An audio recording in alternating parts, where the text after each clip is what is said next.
شهدائنا ونترحم عليهم، شهداء المقاومة، مقاومة الاحتلال التركي، ضحايا زلزال هذه الكارثة الإنسانية الكبيرة. اليوم في استذكار لشهداء حلبجة بعد مرور 35 عام على هذه المجزرة، نترحم على جميع شهداء الحرية. طبعا بخصوص الزلزال وتداعياته يعني على الوضع السوري بشكل عام، يعني الزلزال، هذا الزلزال المدمر حقيقة الذي ضرب سوريا وتركيا في سادس من شباط الفائت كان له آثار كثيرة خاصة من الناحية الإنسانية. خلف عشرات الآلاف من الضحايا، خلف دمار هائل، بنية تحتية مدمرة بشكل كامل، ما عدا الجانب الإنساني والنفسي الذي يعانيه الشعب السوري الذي كان وما يزال يعاني من آثار هذا الزلزال وسيستمر إلى فترة طويلة حقيقة.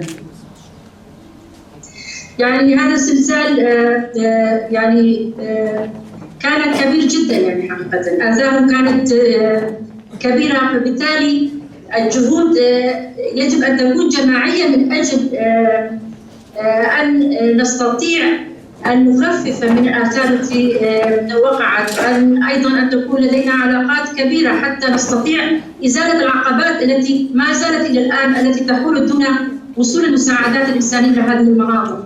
حقيقة رأينا بداية الزلزال كان لنا كمجلس الديمقراطية موقف واضح جدا في بداية الزلزال.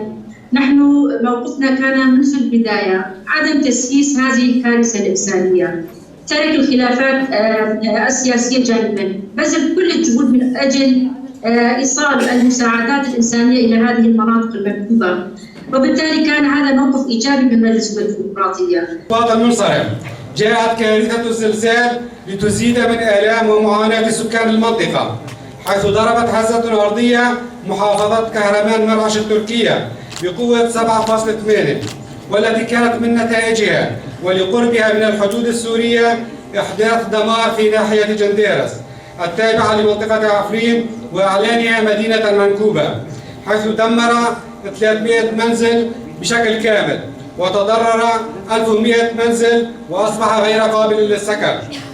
وقد خلف الزلزال 700 شهيد وآلاف الجرحى والمصابين، وتشرد عشرات الآلاف من منازلهم في العراء والمطر والبرد. وفي تلك الكارثة والمعاناة التي ألمت بسكان المنطقة كانت للدولة التركية المحتلة والفصائل المرتزقة الموالية لها موقف سياسي غلبت الموقف الإنساني، حيث سارعت كل الدول وهيئة الأمم المتحدة والمنظمات الدولية المعنية إلى إيصال المساعدات الإغاثية والإنسانية والمعدات اللازمة لأهالي المنطقة المنكوبة. الندوة الحوارية موضوع الأزمة الإنسانية المستمرة جراء دوام اغتصاب عفرين، والذي يصادف الذكرى الخامسة لوقوع هذا العدوان التركي السافر على الأراضي السورية والدولة السورية. تم رفع هذه الوثائق وهذه التقارير إلى محكمة حقوق الإنسان في الاتحاد الأوروبي أو إلى المحكمة الجنائية الدولية أو إلى المحاكم الفيدرالية الألمانية مثلا على سبيل المثال. في سوريا معتقل سابق وحرر حاليا. أتمنى لكم النجاح في ندوتكم وفي كل مقاصدكم. التداعيات السياسية: 1. بعد ساعات فقط من الزلزال المدمر نشرت مراكز البحوث والدراسات الروسية عبر تليجرام رسائل مماثلة تحث الرئيس التركي أردوغان على اغتنام هذه الفرصة لتجديد المحادثات المباشرة مع رئيس الدولة السورية، بدعوى أن هذا سيكون وقتا مناسبا لتنسيق العلاقات التركية الروسية أيضا. وتغييب القوى السياسية، فإننا في مخيمات النزوح القسري في الشهباء، ومن خلال النقاشات التي تمت اليوم فإننا نرى ما يلي: أولا، اعتبار تحرير عفرين قضية وطنية سورية بكل مكوناتها وأطيافها، كونها مفتاح لتحرير كافة المناطق السورية المحتلة. ثانيا، إنهاء اتفاقية أضنا لعام 1989 المذلة للسوريين حكومة وشعبا. ثالثا، على الحكومة السورية استخدام شرعيتها الدولية وطرح قضية تحرير عفرين وباقي المناطق السورية المحتلة في المنصات الدولية. رابعا، على الحكومة السورية تحمل مسؤولياتها التاريخية وفتح باب الحوار مع الإدارة الذاتية الديمقراطية في شمال وشرق سوريا ومع الوطنيين السوريين لتوحيد الرؤى والوصول للحلول الجذرية للأزمة السورية.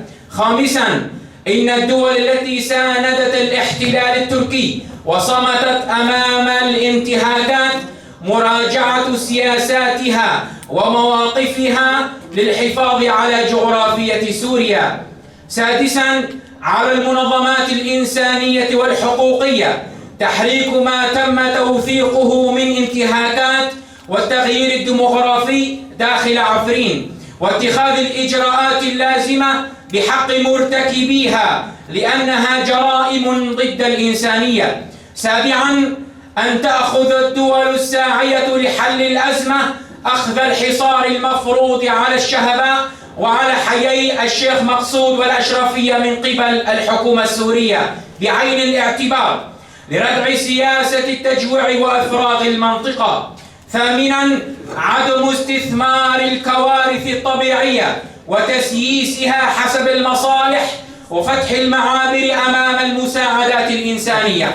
تاسعا، مقاومة العفرينيين في مخيمات النزوح القسري في الشهباء مستمرة في المقاومة لأجل العودة إلى أرض الزيتون، ولن نقبل بدون تحرير عفرين وإنهاء الاحتلال التركي.